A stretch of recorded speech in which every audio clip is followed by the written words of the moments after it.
Hello everybody, welcome back to a brand new episode of Decoding the Unknown. This one's all about James Dean's cursed car. The only thing James Dean, I don't think I've ever seen a movie with James Dean because of course I haven't. It's crazy, and I'm sure in 50 years or whatever, in 100 years, people will be like, never seen Tom Cruise movies because, nothing's forever and then everyone is ultimately forgotten. And I believe he had a car crash on Mulholland Drive or something, I want to say. And then wasn't his car transported around schools and said don't drive dangerous or something like that? I don't remember. Let's just jump into it. Thank you, Katie, for writing it. The format of the show, if you're new here, is I've never read this before. We're going to explore it together and find out if the car is really cursed. I get the feeling it might not be cursed.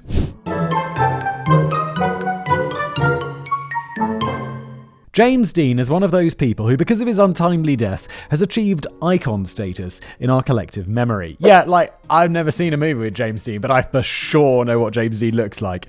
Forever young, cool, and with good hair. Don't worry, Simon, I'm sure he couldn't grow a beard for goddamn right. He will remain a recognizable movie star long after we're all gone, and even though I've personally never seen any of his films, I still know his name, his face, and the fact that he died young. Yes, that sounds like Katie and I are on exactly the same page with this one. What I did not know, however, was that his car was possibly evil. Don't believe me, eh? Well, let's take a walk through the history of the car known as Little Bastard, and then tell me what you think at the end. Oh, God. How many people has his car killed? Jesus. The death of James Dean. As well as being a theatre, TV, and newly minted movie actor, James Byron Dean was also a petrolhead. In March 1955, when he'd just turned 24, he entered Palm Springs road races in Palm Springs, California. Whoa, he was turning 24 in 1955? So theoretically, he could be alive. He'd be 80 today. It's old, but it's not it'd be it'd be an old ass man. But it's crazy that he died so long ago and he could still be alive today. That's what happens when you die young. Winning the novice race and coming second in the main race in his Porsche Speedster. He continued with more impressive results the next month, and in May 1955 he entered what was to be his final competition, but didn't place due to mechanical problems. Yes, these were fast races, and yes, his studio was worried about this potentially dangerous hobby, so when he was filming Giant in June of that year, he was banned from competing in any races at the same time. As soon as Giant wrapped, Dean was raring to get back to racing and traded up to a brand new Porsche 550 Spider, which he customized by having Little Bastard painted on the back. So I'm assuming in this Spider means a convertible car. So if you're racing that though, is it really smart to have a convertible racing car? Obviously it's convertible sports cars and stuff. But if this is a car you're going to take to the track and race in for it to be soft top, are you mental? That seems just extremely unnecessarily dangerous. Very, very dangerous.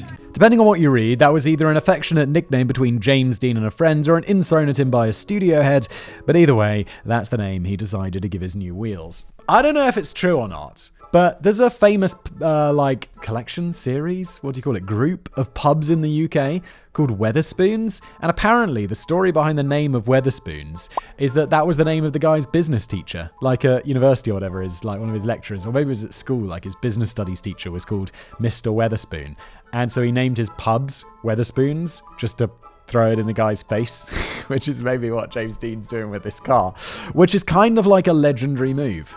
Because there's no better revenge than massive success. Oh, is it hot in here?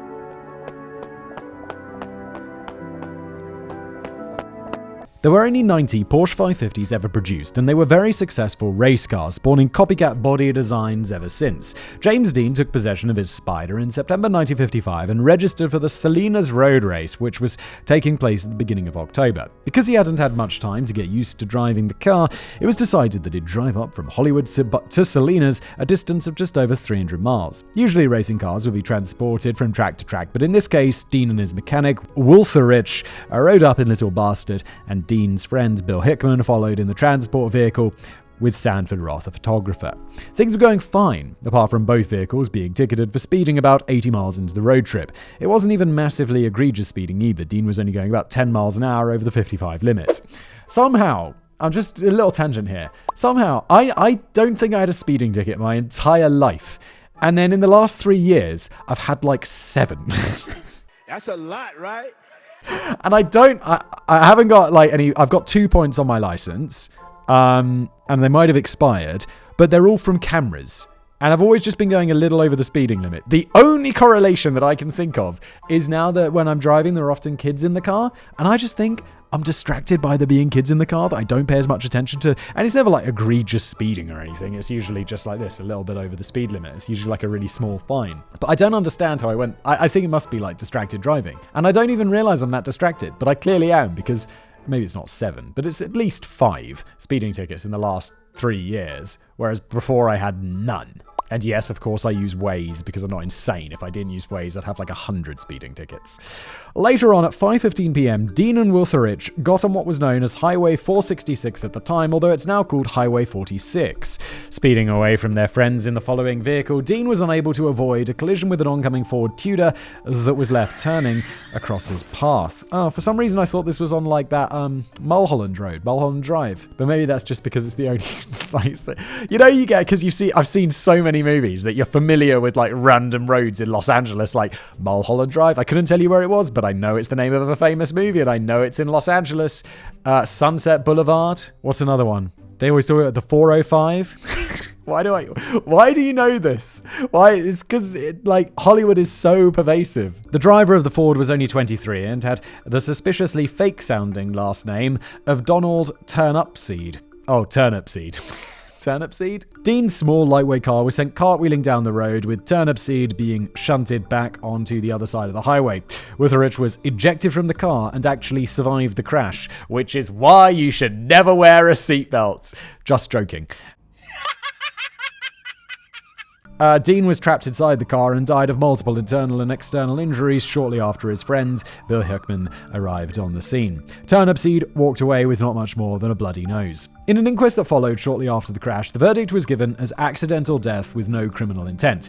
It seemed likely that, due to the extremely low profile of the spider, it was less than a meter high, Turnipseed just hadn't seen it as he made his turn across the highway. It had also been rumored that Dean had been going about 85 miles per hour or 135 kilometers per hour when the crash happened, but later analysis of the scene suggested that he might have only been doing about 55 miles per hour or 88 kilometers per hour. Whatever the speed, James Dean was dead at the age of 24, but managed to leave a lasting legacy in the world of film, with 2 of the 3 films he shot being released posthumously. It's kind of amazing that he wasn't even 20. How old was he? 24? 24 years old. And this in 1955, and he still has a legacy today, which is insane. There's even like I've never been to it, but there's like a pub in the center of Prague called James Dean, like with his picture on it. I don't know if they have the license for that.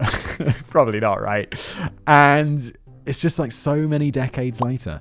And he was so young. He didn't even make that many movies. So that's a brief rundown on the circumstances around the deadly crash. Now let's zoom in a bit on the car that carried James Dean to an early grave. The spooky life of Little Bastard. Maybe it didn't like being called a little bastard. Maybe it was haunted by a malevolent spirit. Maybe there was just a heck of a lot of coincidences. But the story of James Dean's last car has taken on a creepy legacy of its own. We're going to hear the urban legend version before drilling down into the verifiable stuff, but a good story is a good story. So here we go.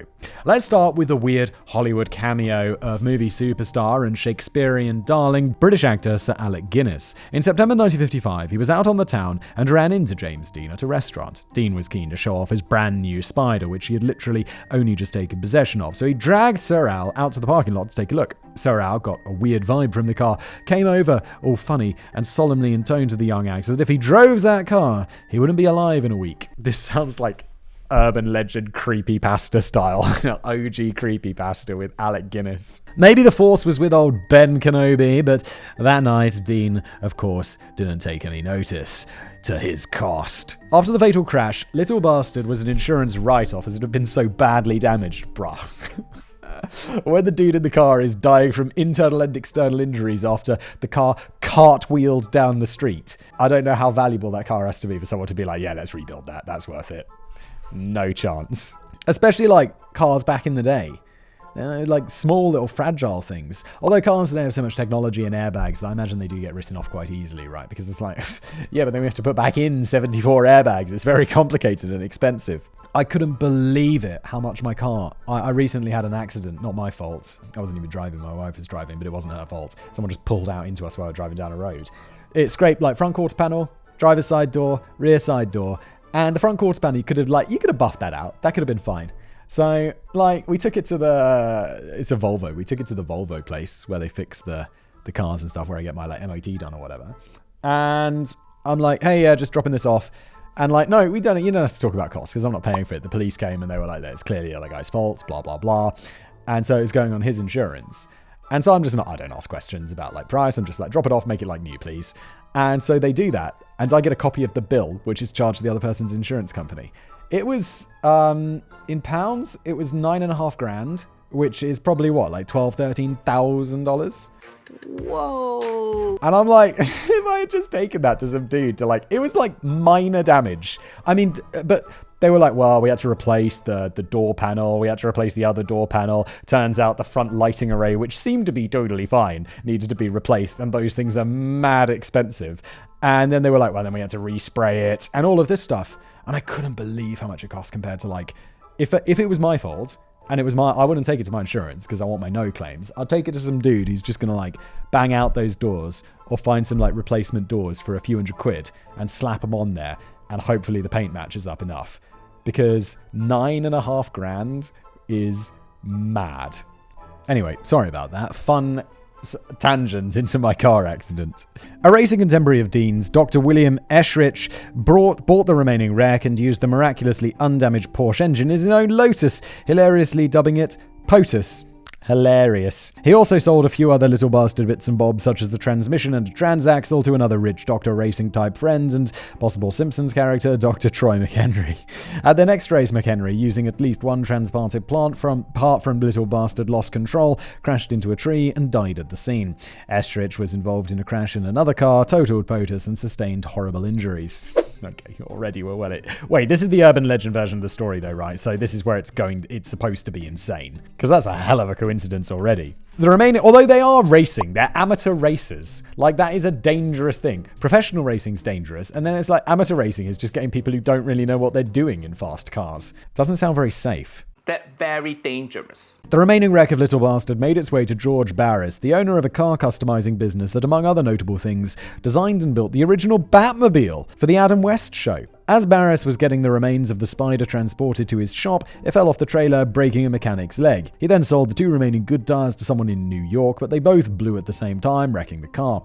Barris had intended to restore the Porsche, but it proved to be too badly damaged, so between 1957 and 1959, it was loaned out to the National Safety Council, and it went on a tour to various car shows and car safety events where it proved a salutary and gruesome draw. Yeah. But what's the safety lesson there? Don't drive dangerous. Don't get into an accident, which was like, okay, yeah, he was speeding, but it was just an accident. It wasn't like he was drunk or something, and there could be some mega lesson learned. It's just like accidents happen. So what's the lesson? Don't drive. You should never drive. Wait till the future when cars are safer. I remember being amazed, about how dangerous cars used to be. My dad was like, yeah, no, back in the day, everyone knew someone who died in a car accident. It's like, holy I don't know anyone who knows anyone who died in a car accident. I think there was a kid from my school who died in a car accident, but it was like years after we left. It was just one of those rumors that you hear. But yeah, it's really rare because cars are safe. It almost didn't happen though, as before Little Bastard's first exhibition, the garage where it was stored caught fire, burning to the ground, leaving the wreck of the Spider curiously unharmed. Oh yeah, right. At another exhibition, it fell off its stand and broke the hip of a nearby visitor. George Barkas was carrying Little Bastard to its next location on his truck when he had an accident which flung him out of the cab. What the Wear seatbelts! Little Bastard once again came loose and crushed Barkas to death. A couple of years later, the Porsche once again fell off a transporting vehicle, this time breaking into half on the freeway. Later on, it fell off a truck again, crashing through a store window. There are also multiple other examples of people getting cuts and injuries from being near or touching the car, including a would-be thief who broke his arm when trying to nab the steering wheel. Serves him bloody right. It seems that even the road safety people had had enough after a while. In 1960, the Porsche was sent back to Barris from Florida on a train, but when he opened the sealed boxcar, it was empty, and the wreck of Little Bastard was never seen again. Probably for the best, to be honest, given that litany of problems. The verifiable facts? Not bad for a cursed story, eh? Unfortunately, or actually maybe fortunately, the reality is not quite as bad as the tale. But some of it is true, which makes this a lot spookier than most of the stories that we debunk on this channel. Good.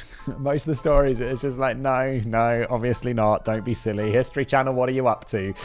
This is a good story. I like this. Let's start with the top, with the strange premonition by Sir Alec Guinness. I feel like that's not real, or it's some really... How is that going to be provable in any way? In some sources, a very detailed and unnatural sounding quote is given as, "Please never get in it. It's now 10 o'clock, Friday the 23rd of September 1955. If you get in that car, you will be found dead in it by this time next week." That is suspicious and weird. If your mate, you were just out for dinner and it's like, "Hey, Alec, what up, man? How's it going?" And he's like, "You're going to die if you get in that car." I'd be like, Alec Guinness is weird, man. Let's not hang out with Alec Guinness anymore. That weirdo. Who talks like that? It's a load of old crap, right? Well, wrong. The encounter really happened, and Sir Alec actually wrote of his weird experience in his diary.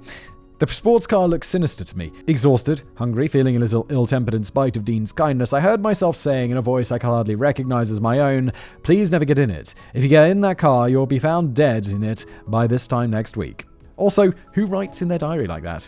Well, Shakespearean actors, I guess. My diary entry would have been something like, "I met James Dean. He showed me his car.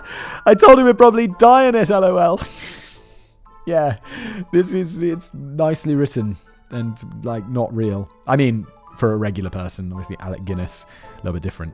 Just kidding, I've never written LOL in my life apart from twice just now. Really? I write LOL in, like, messages all the time. Oh, no. And I stopped keeping a diary when I was 12, so I have no idea how I would record stuff as an adult. Probably exactly like this, actually. Anyway, while we have no answers to how or why this premonition happened, it did actually happen. Guinness also referred to it in an interview with Michael Parkinson, calling it a very, very odd, spooky experience. So there we go. This one is a fact, which is, like, I'm kind of blown away by that. I mean, I don't think there's anything like... God, it's weird though, isn't it? That's one of the closest things that we've come to, like, legitimately weird rather than someone's, like, losing their mind and they think they can see ghosts. That feels weird, but I'll allow it. Moving on, Dr. Eschrich did buy the parts and sell some to his friend Dr. MacArthur. The Porsche's engine really was in Eschrich's Lotus, and while he did have an accident with another car, it was a minor one and neither party was injured. Troy MacArthur, on the other hand, did really crash and die with some part of Little Bastard in his car. A bona fide victim. Okay, it probably wasn't Little Bastard that killed him, that was just coincidental. MacArthur had modified his car quite a lot to sacrifice safety for speed, and his crash was therefore not survivable. Eschrich sold many other small parts to other drivers, and as far as we know, nothing of note happened to any of them. Yeah, this is just a coincidence, and in the original, like, the fake retelling or whatever, like the urban legend version, it's like, you know, they definitely died and it was more spooky and all of this. And I'm like, yeah, but as I felt earlier, it's just like, this is a really dangerous hobby. Like, back in the day and all this, cars were really dangerous. Like, I don't know, I'd really love, like, especially I feel like while I'm relatively young, owning a classic car would be cool. I feel like young people driving classic cars is kind of cool. Old people driving classic cars is just old people driving old cars. But so I was like, I really like Jaguar E-Types. I think it's a beautiful, spectacular car. But there's no way I'm going to buy one and drive one around. Because it's the seatbelt's just a little thing you wear over your lap. It doesn't even have the 3-point thing. There's no airbags. It's just like, no, I'd just crash it and terribly injure myself or die. And I was just like, no, I can't do that anymore. I don't want to do that. Because I got older. And it's like, now that I could do something like that, I don't want to because I feel like mortal. Moving on to George Barris, the customizer. The story of the car falling off the truck and breaking that mechanic's leg and 2 tires that blew are not verifiable over 60 years later. Personally, I don't think any tires from a car that has been in a highway crash should be sold on, so if they did blow, it's not really surprising. Yet it cartwheeled down the street.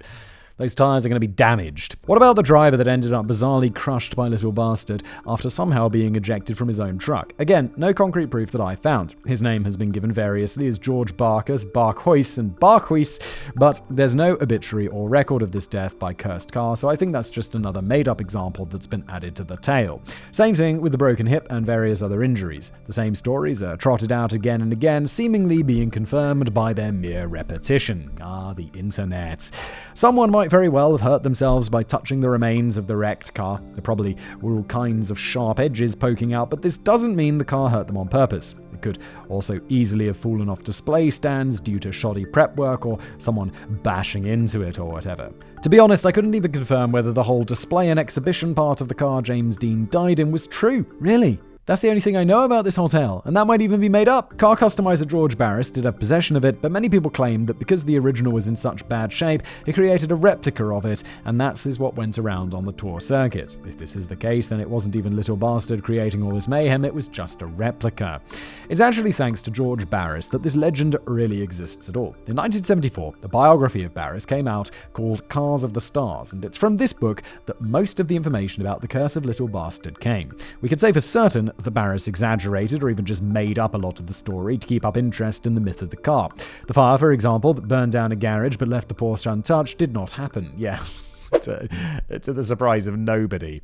There was a newspaper story about Little Bastard being involved in a fire, but it only minorly damaged the car and no other cars were affected at all, let alone the entire building being destroyed. It has become a bit of a mystery what happened to it, although Barris did also claim that it fell off a truck, yes again, and broke into 11 pieces, so who knows what condition it would be in. His story of the train car being empty was one answer. Was the car even packed into it in the first place? Was it stolen in Florida before the train even left? However, over the years, Barris mentioned contradictory things about the location, destination, and method of transport for Little Bastard's last journey, so we don't really know what happened to it after all. If it's still vaguely in one piece, it would be worth a lot of money, not because of its association with Hollywood history, but because so few 550s were ever made. In fact, a reward was put out by an automotive museum 50 years after Dean's death that if the car was returned to them and authenticated by Barris, they would pay $1 million for it. Oh my lord, that's cool. Oh, this is cool. While this seems like a lot, it's actually nothing like what the car would actually be worth, so it seemed more of a publicity stunt than anything else. Jesus. I know cars get expensive, but that's a lot. I guess James Dean's Porsche that he died in, that's like morbid, and I'm sure it's just valuable as an old Porsche anyway. The likely fate of Little Bastard is that whatever was left for it after was stripped for parts by Dr. Erschrich or fell apart in Barris's garage. Barris then milked the connection to James Dean for all it's worth, which was probably quite a lot, and sent his cobbled together model on the road for looky-loos to gawp at. Going back to the $1 million reward for a minute, this was in 2005, and there's been more recent Little Bastard news since then. A genuine piece of the 550 Spider was put up for auction in May 2021. Whether the transaxle was in McHenry's car when it crashed, or he had just got it in his garage, I'm not sure, but it was authenticated as having come from James Dean's car. After having been held privately for decades, it went up for auction and was bought by the black sheep of Bilbo's family, Zach Baggins, who owns what's known as Zach Baggins' The Haunted Museum in Las Vegas. Yes, his name is part of the title of the museum, and he set up the transaxle in a dedicated James Dean death display. He paid $382,000 for this piece of the car, suggesting that any more of it, if it is ever found, it would be worth a massive amount. If this part of the story couldn't get any more odd, Baggins told SF Gate writer Andrew Pridgeon that pop star Billie Eilish had been the first person to see the display. I actually let her touch it. She went speechless. Well, you probably would have if Zach Baggins was standing next to you. What? This is such a bizarre tale. If you want to check it out yourself, tickets are currently $48 for bog standard general admission to the museum. Oh, you can also see stuff like Charles Manson's bone fragments and what Baggins claims is the world's most haunted object, the Debunking box. Don't request an episode on this though, because I looked into it and guess what? Someone just made it up. But hey, if you want to pay $48 to look at a fake haunted wine cabinet, that is up to you. People will and they do. $48 to go into what I assume is a pretty small museum? That's expensive. A strange but true addendum. I think we can safely say that the tale of Little Bastard being a cursed or evil car is just something perpetuated by George Barris to maintain interest in his story. Yeah, and make a little money. Money. How many of these episodes have come down to spawning from a book written by one man? So many. It seems like most of them. There were other parts of Little Bastard that were used in other cars with no bad things ever happening to the cars or their drivers. Barris's mentions of the supposed bad things happening are either too light on detail to be verifiable or exaggerated, apart from the death of Troy McHenry, which we can put down to an unfortunate racing accident with no paranormal causes. Remember that odd moment Alec Guinness had James Dean, though? It was a week before the crash, but Dean presumably thought nothing of it at the time. Well, 2 weeks before the crash, Dean gave an interview to another actor called Gig Young. This has been described as him filming a public service announcement, but it was actually part of a segment for a show called Warner Brothers Presents. Anyway, it's very poignant to watch now as the interviewer talks about how Dean races cars and then asks his opinion about driving fast on the highway, as there'll be lots of younger viewers watching. Dean admits that he used to fly around quite a bit. I took a lot of unnecessary chances on the highways, and I started racing, and now when I drive on the highways, I'm extra cautious. Because no one knows what they're doing half the time. You don't know what this guy is going to do, or that one. On a track, there are a lot of men who spend a lot of time developing rules and ways of safety, and I find myself being very cautious on the highway. I don't have the urge to speed on the highway. We know that isn't exactly true, as he was pulled over for speeding on the day he died, but we're not sure how fast he was going when the crash happened. Speeding or not, Donald Turnipseed turned into his path when he really shouldn't have, leaving Dean with nowhere to put his car. This was a highway, not a freeway, meaning that there weren't ramped entrances and exits, and there were cross-traffic junctions, etc., i.e. cars have to turn across lanes of traffic to access other routes. Sitting very low in a small, fast silver car, Dean was probably simply overlooked by Turnipseed, sitting in his Ford Tudor. Dean goes on to say, "People say racing is dangerous, but I'll take my chances on the track any day than on a highway." Oh, so sad. It's also pretty ironic, as if Warner Brothers hadn't banned him from racing while filming, he would likely have had more miles on his 550 Spider and wouldn't have felt the need to drive it up to the racetrack to get more familiar with it. The interview is literally a couple of minutes long, but the entire thing just seems like eerie foreshadowing his death just 13 days later. Right at the end, Gig Young says, "One more question. Do you have any special advice for the young people who drive?" Dean says, "Take it easy, driving." Then it seems like he's signing off with the standard safety tip of, "The life you save may be your own." But he actually changed it and instead says, "The life you save might be mine," and exits with a shrug and a raised eyebrow. Oh, if only Donald Turnipseed had seen it. But following Dean's death, this segment was never aired. Clearly, this is a coincidence and only takes on a spooky vibe due to its proximity to Dean's death by a young driver on the highway. But coupled with Alec Guinness's warning too, it does seem all a bit premonition-y. I know that isn't a word, but you know what I mean. So there you go, a sad end to a burgeoning star and a sensationalized account of the car he was in when he died, all add up to cementing Dean's status as a Hollywood icon that people are still trying to get a piece of today. Drive safe, folks. Yes, thank you for being here. I do hope you enjoyed this episode. If you are watching on YouTube, make sure you subscribe, make sure you like. If you're listening to this as a podcast, thank you so much. Please leave a review. That'd be amazing wherever you get your podcasts, and I'll see you next time.